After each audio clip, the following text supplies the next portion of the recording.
It's October 1972. You are sitting in a worn leather armchair inside a Uruguayan Air Force turboprop plane. The smell of fuel mixed with the sweat of 45 people fills the air in the cabin.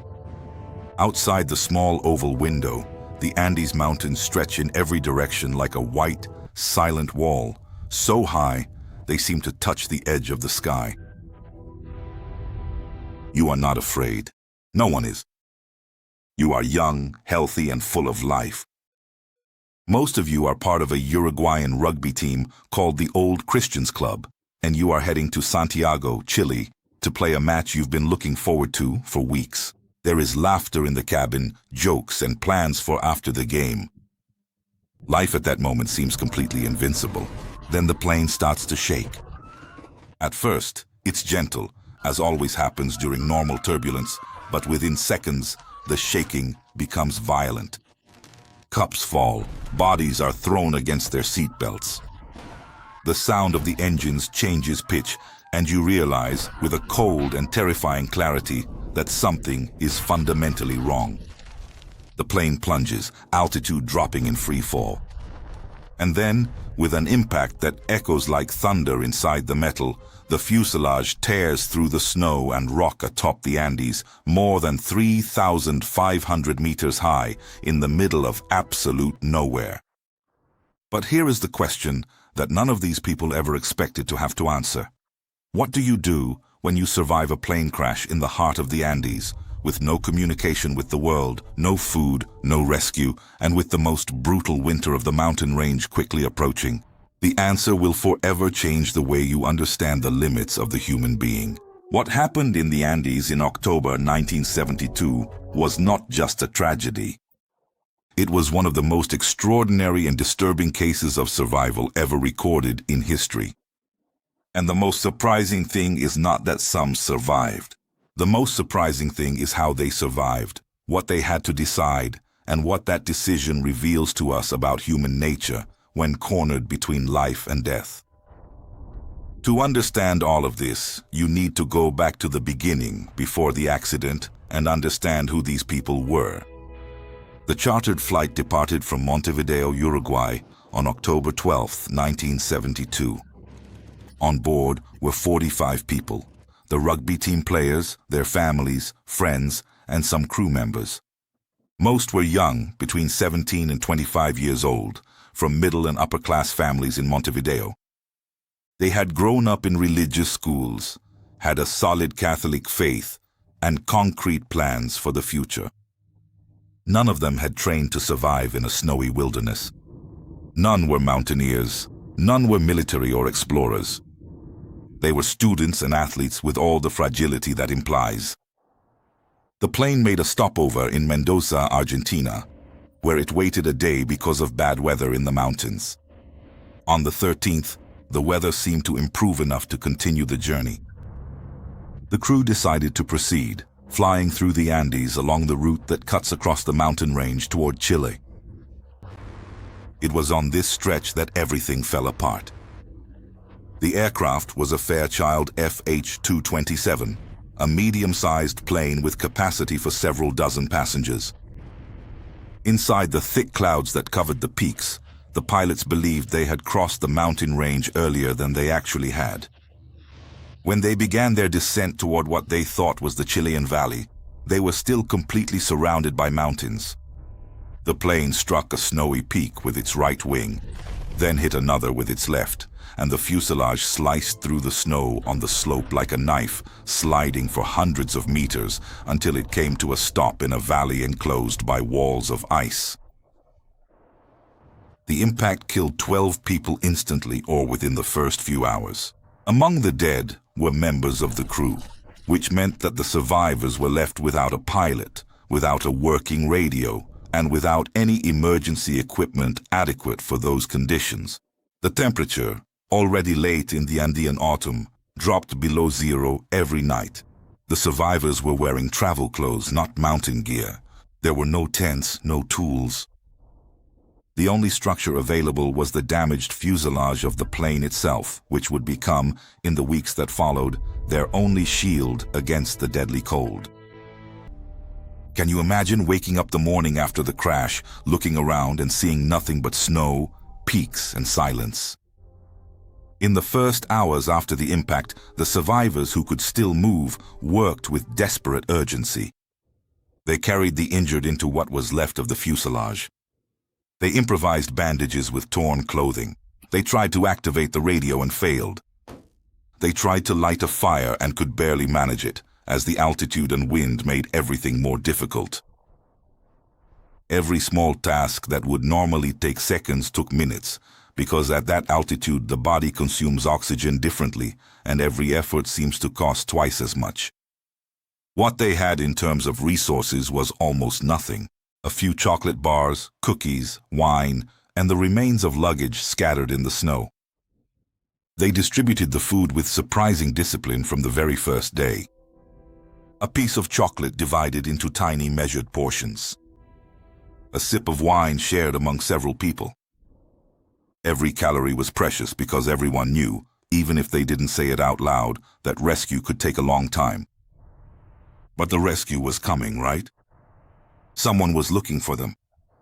Yes, someone was searching. For 10 long days, planes from the Chilean and Uruguayan Air Force flew over the mountains in search of signs of the missing Fairchild. But the Andes are vast in a way that defies any human scale. The white fuselage of the plane, lying on the white snow of a valley surrounded by white peaks, was practically invisible from the air. And then, on the 22nd day after the accident, the survivors picked up on the small transistor radio they had recovered from the luggage a piece of news that hit them like a second impact. The search had been officially called off. The world had declared them dead. Think about that for a moment. You are alive. You are hungry, cold, injured, surrounded by snow at over 3,000 meters of altitude. And the whole world has just given up on you. For most people, this would be the moment of psychological surrender, the moment when the mind decides there is no longer any point in fighting. But what happened with these young Uruguayans was the opposite. The news paradoxically set them free.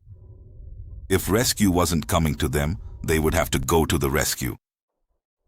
This simple and brutal conclusion completely reorganized the group's mental structure.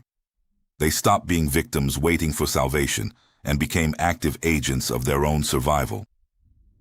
But before any escape plan could be possible, there was a problem that no survival manual can prepare a person to face. The food had run out. There were no animals in that valley. There were no plants. There were no roots, no insects, nothing that human biology could convert into energy. There was only snow, stone, twisted metal, and the bodies of the companions who had died in the accident or in the days that followed. And it was faced with this stark and harsh reality that the survivors confronted the most difficult decision a human being can imagine. The question they had to answer was not philosophical, it was physical, immediate, and urgent. Do you eat or do you die? What followed was one of the heaviest moral deliberations in the history of human survival. The survivors debated among themselves, invoked their Catholic faith, weighed the gravity of the act against the value of life. Some resisted for days. Others reached the conclusion more quickly, and the justification that many found came from a deeply religious and human place. Those who had died were no longer there. What remained was only matter. And that matter could sustain the living. It was, in a way, a final act of generosity from the dead to the living. This decision is uncomfortable to hear about. It's even more uncomfortable to imagine. And here it's important not to romanticize anything, because the harshness of that act was real, visceral, and left deep psychological scars on everyone who took part. None of them described what they did as something easy or neutral. Decades later, many still carry this burden in silence. It was not a heroic choice in the cinematic sense. It was a human choice, in the most difficult sense of the word, made by ordinary people cornered by impossible circumstances. And then came the second major blow.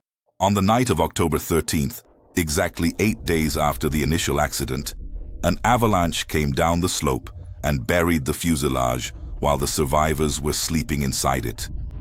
In a matter of seconds, what had been a precarious shelter became a chamber of snow.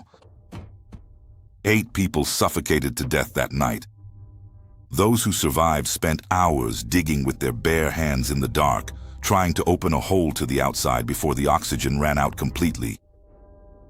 Imagine waking up in the middle of the night, in the cold, without light, with snow pressing in from all sides, not knowing if there is still an accessible outside world. Surviving the avalanche required a different kind of courage, not the courage to make a decision as a group, but the solitary courage to keep digging when your arms can no longer take it, when your breath is short and the darkness is absolute. It was Roberto Canessa, one of the medical students in the group, who found a way to use a metal rod to create a ventilation hole and later an exit. His incomplete medical training, his 19 years of age, and a determination he himself didn't know he had, saved those who were still alive. After the avalanche, the group had been reduced to fewer than 30 people. The days that followed were filled with an agonizing monotony, where each hour was the same as the last. Cold, hunger, wounds that wouldn't heal properly, and absolute uncertainty about the future. But inside that destroyed fuselage, something extraordinary was taking shape. A miniature society with defined roles, distributed responsibilities, and a leadership that arose not by imposition, but out of necessity. Nando Parrado, who had lost his mother and sister in the accident, emerged as one of the driving forces of the group. Not because he was the strongest physically, but because he had spent 3 days unconscious after the accident and woke up with a clarity about life that few can articulate. For Parrado, every day alive was an unlikely gift, and wasting that gift by waiting passively was unthinkable. He began to push the group to organize a crossing expedition, a trek on foot across the Andes to reach Chile. The idea seemed absurd. They had no mountaineering equipment, no accurate maps, and didn't even know exactly where they were. And the Andean winter, one of the harshest on the planet, was not yet over. But the alternative was to wait in the valley until their bodies gave in, one by one, to the cold and hunger. While the expedition plan was taking shape, the group continued to improvise with a creativity that is truly astonishing. They used the airplane seats as thermal insulation for the floor of the fuselage. They created melted snow pouches using pieces of aluminum shaped and exposed to the sun. They stitched together improvised sleeping covers from seat linings and luggage covers. Each solution was rough, imperfect, but worked just enough to keep someone alive for one more night. And one more night was all that mattered. In early December 1972, with more than 50 days having passed since the crash, Nando Parrado and Roberto Canessa made the final decision. They would walk across the Andes.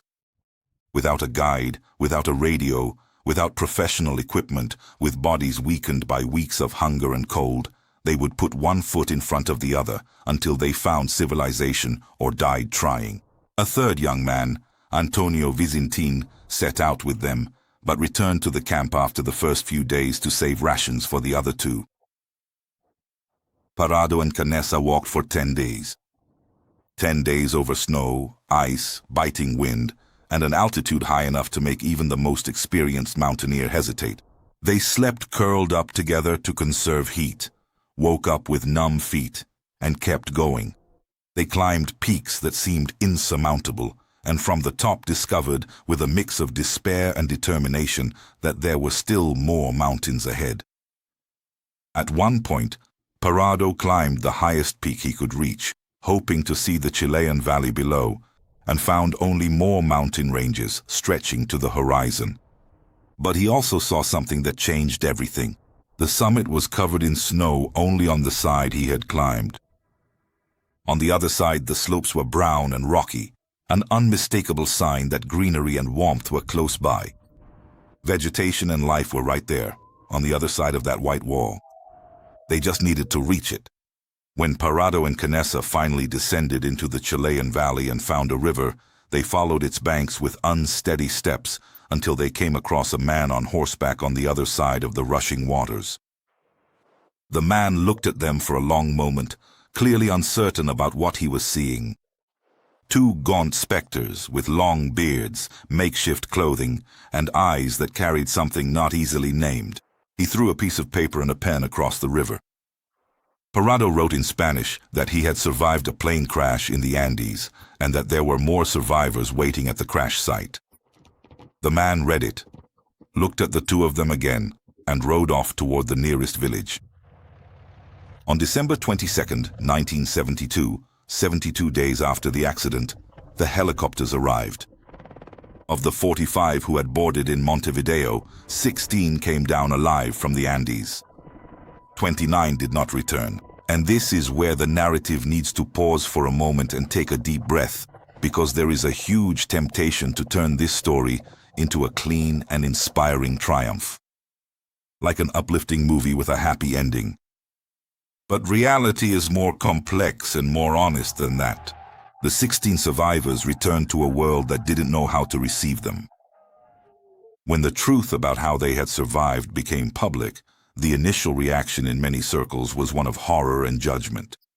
People who had never spent a single day truly hungry, in below-zero temperatures, with no hope of rescue, felt entitled to judge the choices those young people made.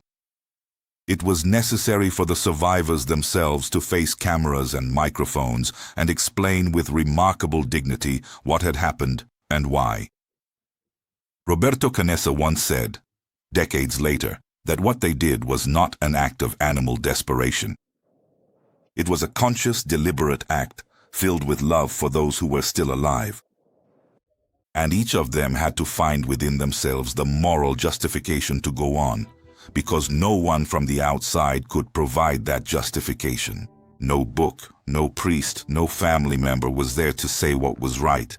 They were alone with the decision and lived with it forever. Canessa became a pediatric cardiologist. Parado became a businessman and motivational speaker. Others returned to ordinary lives, with families, jobs, routines, but all of them carry the Andes within them in a way that never completely fades. Some speak about the experience openly, others rarely touch on the subject. All of them grew old knowing they had once been tested to the absolute limit and that somehow they made it through. What this story teaches us goes far beyond physical survival.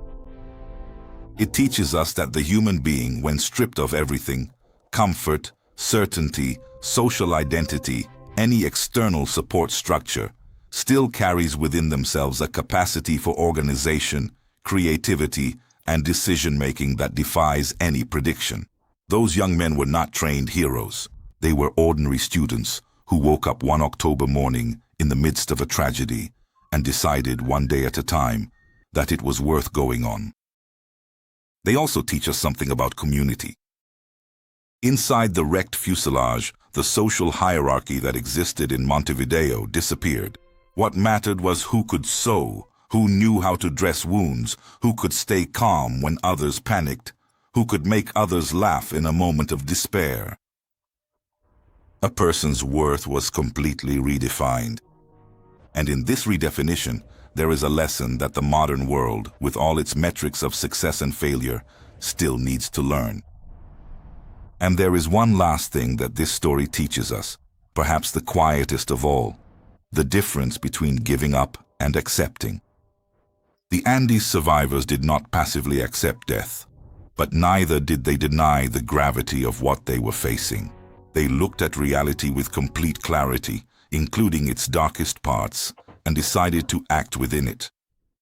There was no comfortable illusion there. There was only the cold, the snow, the living companions, and the choice to try for one more day. 72 days in the Andes. 29 dead.